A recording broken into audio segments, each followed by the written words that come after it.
আসসালামু আলাইকুম ওরহমতুল্লাহি ওবারাকাতু। সবাই কেমন আছেন?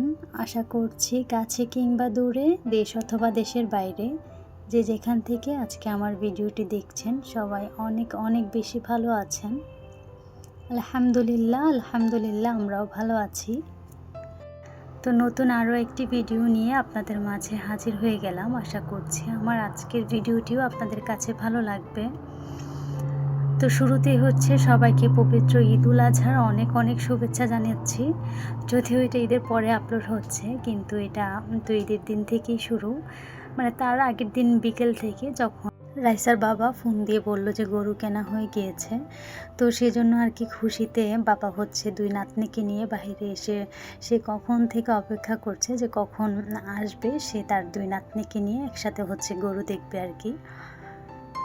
তো প্রায় অনেকক্ষণ বসেছিল, প্রায় 10 মিনিটের মতো হবে। তো তারপর হচ্ছে রাইসার বাবা এই তো গাড়ি নিয়ে গরু নিয়ে চলে এসেছে আর কি। তারপর এদিক থেকে হচ্ছে আমরা সবাই গরু দেখলাম, তারপর আবার হচ্ছে গরুকে বিদায়ও দিয়ে দিলাম। এবার আর গরু হচ্ছে আমাদের বাড়িতে রাখা হয়নি, তো যার জন্য আর কি যে আঙ্কেলের বাসায় রাখা হবে, তো সেইখানে আর কি চলে গিয়েছে, আমাদেরকে দেখানোর জন্য হচ্ছে এসেছিল। তো প্রথমে আসার কথা ছিল না, একবারে আমরা কুরবানির দিনই দেখব ভেবেছিলাম। তো পরে বাবা বলল যে না, আমি আমার নাতনিদেরকে নিয়ে একবারে কুরবানির দেখব, আর এটা যেহেতু আমার ছোটো মেয়ের প্রথম কুরবানির ঈদ, তো যার জন্য আর কি উনি তো ওনার নাতনিকে খুব বেশি ভালোবাসে। ওর শখ আহ্লাদ সব কিছু এখনই উনি সব কিছু পূরণ করে। তো যাই হোক, এই তো গরু দেখে বিদায় দিয়ে দিলাম। এটা হচ্ছে রাতের ক্লিপ। কুরবানি ঈদে তো আসলে তেমন শপিং করা হয় না। তো এই তো তারপর হচ্ছে এবার সুতি 2টা 3 পিস নেওয়া হয়েছে। এর মধ্যে এটা হচ্ছে ব্লকের, আর আরেকটা হচ্ছে কি কালামকারি না কি যেন বলে, তো ওরকম আর কি 2টা সুতির ড্রেসই নেওয়া হয়েছে। তো এগুলো হচ্ছে আমি নিজেই মেক করেছি। তো আমার কাছে নিজের হাতেই আর কি আমার ড্রেসগুলো মেক করতে খুব বেশি ভালো লাগে। আর বাহিরে সত্য কথা বলতে, বাহিরে যা মেকিং চার্জ, নিজের মন মতো তো সেলাই হবে না, তার মধ্যে আবার চার্জ তো অনেক দিতে হয়। তো যার জন্য আমার কাছে মনে হয় আসলে সেলাই কাজ শেখাটা বা পারাটা আসলে খুব ভাগ্যের বিষয়। তো এখন আর কি আমার কাছে মনে হয় আমি এক সময়টা শখ করে শিখলেও এখন আমার খুব কাজে লাগছে। না হলে যে কত টাকা খরচ হতো, তার মধ্যে যে এখন নিজের হাতে কাজ করি বিধায় যখন যেরকম খুশি ওরকম ডিজাইন করতে পারি, বা মেয়েদেরকেও ডিজাইন করিয়ে কাপড় পরাতে পারি আর কি।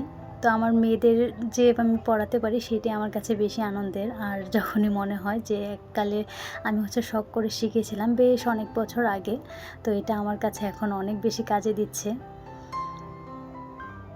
তো যাই হোক, আমি নর্মালি আর কি ড্রেসগুলো ডিজাইন করার চেষ্টা করেছি, খুব বেশি আহামরি হিপিজিবি আসলে ভালো লাগে না। তো সিম্পলি গর্জিয়াস করার আর কি ট্রাই করেছি একদম। এই তো কালামকারিটার ড্রেসের সাইডে যে একটা পার্ট থাকে, তো সেটা দিয়ে এটার গলায় অ্যান্ড স্লিভসে আর হচ্ছে নিচের দামান পোর্শন একটু ডিজাইন করেছি।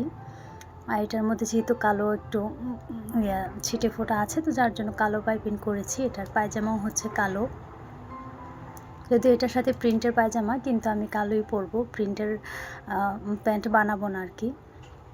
তো এই তো ছিল আমার 2টা ড্রেস। আপনাদের কাছে কেমন লেগেছে অবশ্যই কিন্তু আমাকে কমেন্ট করে জানাবেন।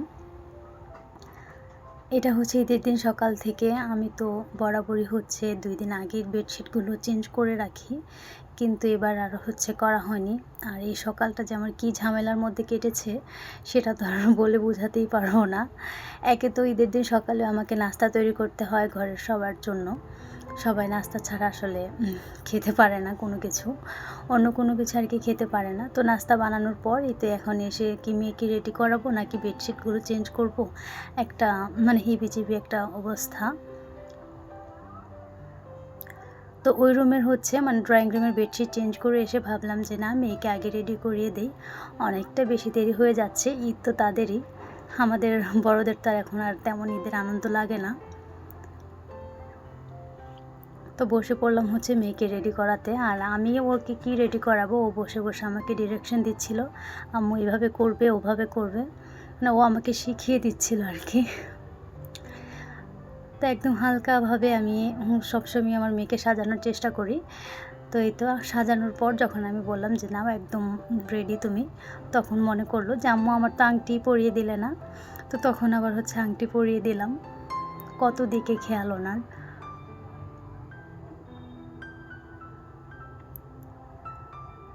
তো এই তো আমার কিউট বাচ্চাটাকে কেমন লাগছে সবাই কিন্তু কমেন্ট করে জানাতে ভুলবেন না। তো ওকে সাজানোর পর হচ্ছে আমি এদিকে আমার ঘরটাও গুছিয়ে নিয়েছি। প্রথমে তো একটু অগোছালো ছিল, দেখতেই পেয়েছিলেন। তো আমার রুমটাকে খুব সুন্দর করে গুছিয়ে পরিপাটি করে নিয়েছি, তারপর ছোটো মেয়েকে রেডি করিয়েছি। আর এই যে অংশের ভিডিওটা দেখছেন এটা রাতের করা ছিল আর কি, একটু পায়েস রান্না করেছিলাম। তো পরবর্তীতে কারেন্ট চলে যাওয়াতে আর ভিডিওটা নেওয়া হয়নি, ছোট্ট একটা ভিডিও ক্লিপ ছিল, তো সেটাও আর কি একটু সাথে জুড়ে দিয়েছি এই আর কি। পায়েস তো আমাদের ঘরে বরাবরই মানে ঈদের মধ্যে করতেই হবে, এমন একটা রেসিপি, এটা ছাড়া হবেই না। আর কিছু হোক বা না হোক এই পায়েস রান্না করতেই হবে। শুধু এই পায়েস রান্না করলেই সবাই অনেক খুশি হয়ে যায়, আর সাথে অন্য কিছু করলে তো আরও ভালো হয়, এরকম আর কি। তো এখানে আমি রাতের বেলা হচ্ছে পায়েসটা রান্না করে নিচ্ছি। সব সময় তো মাই রান্না করে, তো লাস্ট কিছু বছর আর কি আমি রান্না করছি। তার মধ্যে গত রোজার ঈদে হচ্ছে মাই রান্না করেছে, এটা মূলত মাই করে। তারপর আর কি আমি একটু অবসর দেওয়ার চেষ্টা করছি ওনাকে।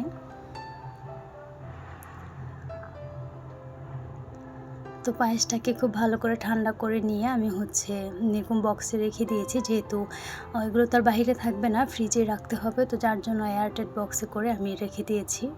আর সকালবেলা সবাইকে একটু একটু করে দিয়ে সবাই তো খেয়ে নামাজে চলে গিয়েছে। নামাজ শেষে আমাদের গরু কোরবানিও হয়ে গিয়েছে, আমরা আর যেতে পারিনি, যেহেতু ঘরে অনেক ধরনের কাজ থাকে। তো রাইসার বাবাকে বলেছি তুমি যাও, পরবর্তীতে আমি না হয়ে গিয়ে দেখে আসবো আর কি। তো এখন হচ্ছে উনি ওনার কাজ শেষ করে বলতে না, কাজ ফেলিয়ে এসেছে আমাকে নেওয়ার জন্য।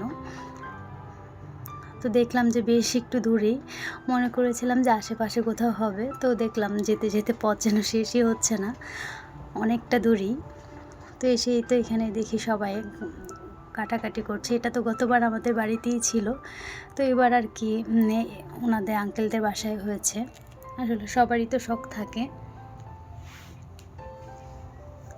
তো মেয়েকে নিয়ে আর কি, রাইসাকে নিয়ে আমি এসেছিলাম দেখতে, ছোটো মেয়েকে আর আনা হয়নি, তো ও যদি দেখে ভয় পায় বা কি, সেজন্য আর কি আমি আরও নিয়ে আসিনি। এর আগে হচ্ছে বাবা এসে দেখে গিয়েছে, আর রাইসার বাবা তো এখানে সবসময়ই ছিল।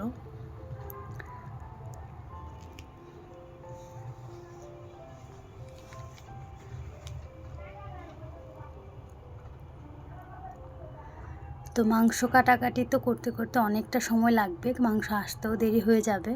তো কলিজাটাকে হচ্ছে আলাদা করে আমরা ভাগ করে নিয়ে এসেছি। তো এখন আমাদের দুপুরে খাবার জন্য আগে এটা রান্না করে নিচ্ছি। মাংস কখন আসবে তার তো সিউরিটি নেই, যেহেতু আমরা হচ্ছে কষাই নিইনি, এর আগের বার কষাই নেওয়া হয়েছিল, কিন্তু এদিকে তেমন ভালো কষাই পাওয়া যায় না, তো যার জন্য আর কি এবার নেওয়া হয়নি, নিজেরাই করছে। তো যেহেতু তারা কাজে অতটাও এক্সপার্ট না, তো একটু দেরি হবে, তো এটাই স্বাভাবিক। তো এর মধ্যে কলিজাটা রান্না করে নিচ্ছি, যদিও না আসে তাহলে দুপুরের খাবার এটা দিয়ে চালিয়ে দেওয়া যাবে।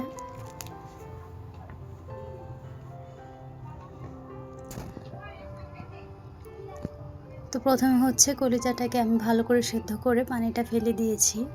এখন এটাকে সব মশলা দিয়ে হচ্ছে ম্যারিনেশন করে বসিয়ে দিব। তো যারা এখনও আমার ভিডিওটি দেখছেন, আমার যে সকল আপু এবং ভাইয়ারা, আশা করছি আমার ভিডিওটি আপনাদের কাছে ভালো লেগেছে। তো যদি ভালো লেগেই থাকে তাহলে ছোট্ট একটা রিকোয়েস্ট থাকবে, প্লিজ ভিডিওতে একটা লাইক দিয়ে আমার চ্যানেলটিকে সাবস্ক্রাইব করে আমার পাশেই থাকবেন, আর অবশ্যই পাশে থাকা বেল বাটনটি বাজিয়ে রাখবেন। আর যদি আমার ফেসবুক পেজ থেকে দেখে থাকেন তাহলে পেজটাকে ফলো করার অনুরোধ রইল। তো এই তো অল্প আছে, আমি হচ্ছে কষিয়ে কলিজাটাকে ভুনা করে নিচ্ছি। কলিজা আসলে ভুনাই ভালো লাগে। তো আমার রান্নাও শেষ। তো রান্না শেষ করে দেখলাম যে বাবা হচ্ছে মাংস নিয়ে চলে এসেছে। তো এই তো বাবার সাথে একটু আমিও এগিয়ে নিয়ে আসলাম। তারপর মাংস নিয়ে তো সব কিছু গোছগাছ করতে করতে সেই সন্ধ্যায় হয়ে গিয়েছে। তো সব কিছু গুছিয়ে আমি ফ্রিজে সুন্দর করে আর কি রেখে তারপর হচ্ছে এখানে রান্নার জন্য মাংস নিয়ে নিয়েছি। এখানে আর কি এগুলোকে এখন খুব ভালো করে ওয়াশ করে নেব। আমি কুরবানির মাংস ধুয়ে ফ্রিজে রাখি না। আমি জানি না কে কীভাবে রাখেন। তবে আমি আমার শাশুড়িকেও কখনো দেখিনি আর আমি ওভাবে রাখি না। তো আমি যতদূর জানি যে মাংস যদি ভেজা অবস্থায় থাকে আর সেটাকে যদি পরিপূর্ণভাবে শুকিয়ে না রাখা হয়, তাহলে যে মাংসের কোষগুলো থাকে সেগুলো খুব দ্রুত নষ্ট হয়ে যায়। তো তখন মাংসের টেস্টও যেমন কমে যায় আর স্বাস্থ্যের জন্য ঝুঁকিপূর্ণ হয়ে থাকে। আমি জানি না যে আমার জানার মধ্যে কোনো ভুল আছে কি না। তো আমি যেভাবে রাখি আর কি, তো সেভাবেই সব কিছু গুছিয়ে সুন্দর করে আর কি রেখে এসেছি। তো এখন হচ্ছে যে মাংসগুলো রান্না করব সেগুলোকে খুব ভালো করে আমি ধুয়ে নিচ্ছি। তো সকালের দিকে একটু সাজুগুজু করলেও কিন্তু যেই মাংস এসেছে ড্রেস চেঞ্জ করে তারপর হচ্ছে কাজে লেগে গিয়েছি। তো সেটা দেখে তো রাইসার বাবা খুব চটে যায়। ওনার আসলে এটা পছন্দ না। তো যার জন্য কি আর করার, কাজ যেহেতু করতে হবে আর মাংসের মধ্যে যেহেতু রক্ত টক্ত থাকতে পারে বা জামা কাপড়ে লেগে যেতে পারে, তো যার জন্য আর কি আমি চেঞ্জ করে নিয়েছিলাম। তো এগুলো তো আর ঘরের ছেলেরা বুঝবে না, ওনারা ওনাদের কথাই বলতে থাকবে। তো যাই হোক, এই তো আমি মাংসগুলোকে সুন্দর করে হচ্ছে বক্সে করে রেখে দিয়েছি। আর প্যাকেটেরগুলো হচ্ছে আত্মীয় স্বজনদের। তো আমাদের এই তো আমি হচ্ছে এর আগের বার প্যাকেটে করে মাংস রেখেছি। তো আমার কাছে প্যাকেট থেকে হচ্ছে বক্সটাই সুবিধা বেশি মনে হয়। এতে করে ফ্রিজটাও দেখতে খুব গুছানো লাগে আর দেখতেও সুন্দর লাগে আর কি। আর ভিজানোটাও খুব ইজি, যেহেতু বের করে হচ্ছে বক্সের মধ্যে পানি দিয়ে ভিজিয়ে রাখা যায়। তো আমি সুন্দর করে হচ্ছে আমি গুছিয়ে নিচ্ছি।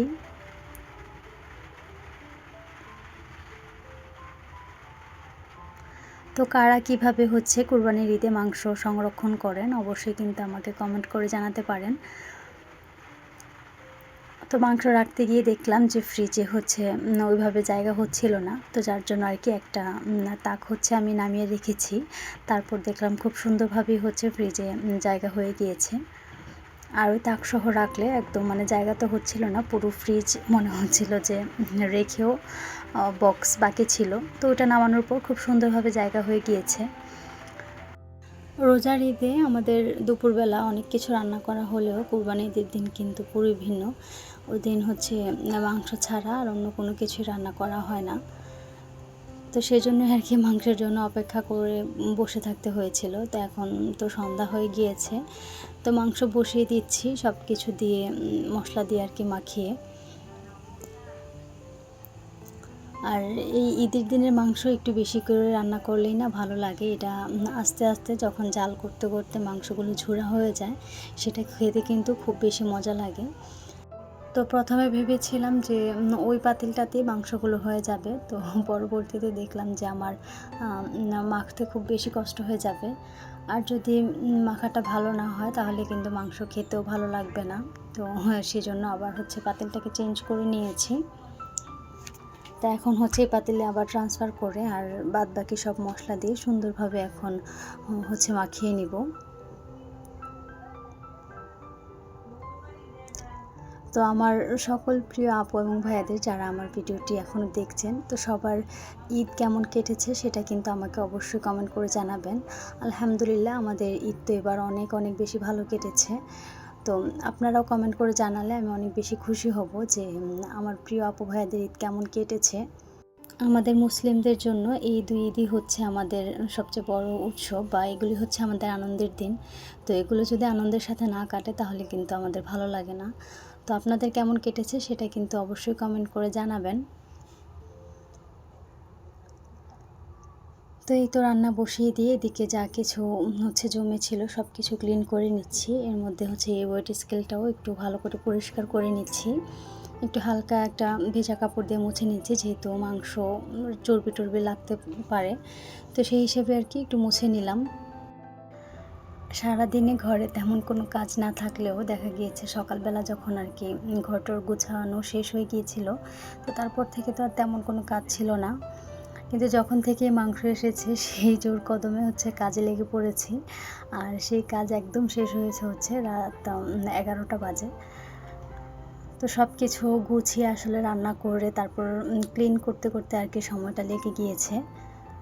তার মধ্যে ভুঁড়ি হচ্ছে বাবা পরিষ্কার করেছে, সেটা আমি পরিষ্কার করলে তো আরও সময় লাগতো। তো বাবা হচ্ছে ভুঁড়িটা পরিষ্কার করে নিয়েছে। তো এদিকে আমার মাংস রান্নাটাও শেষ, আর আমার ছোট্ট এই ব্লগটিও এখানেই শেষ করে দিচ্ছি। এই তো ছিল আমার ঈদের ছোট্ট ব্লগটি। আপনাদের কাছে কেমন লেগেছে কমেন্ট করে জানাবেন। আজকের মতো এখানেই বিদায় নিচ্ছি। দেখা হবে আমার পরবর্তী কোনো নতুন ব্লগে। ততক্ষণ পর্যন্ত সবাই অনেক বেশি ভালো থাকবেন আর আমাদের জন্য দোয়া করবেন। আল্লাহ হাফিজ। আসসালামু আলাইকুম।